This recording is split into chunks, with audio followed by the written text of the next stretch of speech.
America అధ్యక్ష పదవి రేసులో హాట్ ఫేవరెట్ గా ఉన్న డొనాల్డ్ ట్రంప్ పై హత్యాయత్నం జరిగింది. పెన్సిల్వేనియా ర్యాలీలో ప్రసంగిస్తున్న సమయంలో ఆయన హఠాత్తుగా చెవిని పట్టుకుని కింద పడిపోయారు.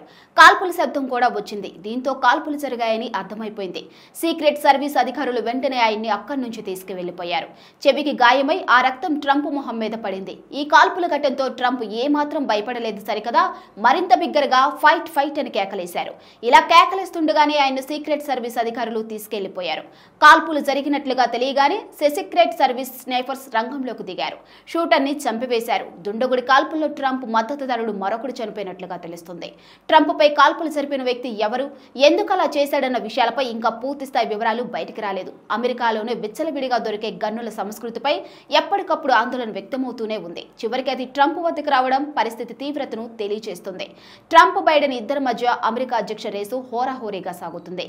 ఇరువురి రాజకీయ విధానాల్లో స్పష్టమైన తేడా ఉంటుంది. ట్రంప్ అగ్రెసివ్ పాలిటిక్స్ చేస్తున్నారు. ఆయన ద్వేషం పెంచుతున్నారన్న విమర్శలు ఎదుర్కొంటున్నారు. కాల్పుల వ్యవహారానికి కారణం ఏమిటో అధికారికంగా వెల్లడించే అవకాశం ఉంది. ఈ కాల్పుల అంశం అమెరికా అధ్యక్ష ఎన్నికలపై ప్రచారం మరింత దృష్టి పెట్టేలా చేస్తున్నాయి. సాధారణంగా అత్యంత సురక్షితమైన భద్రతా వ్యవస్థలు కలిగి ఉన్న అమెరికాలోనే హాట్ ఫేవరెట్ ఉన్న అధ్యక్ష అభ్యర్థిపై దాడి పెను సంచలనం రేపుతుంది.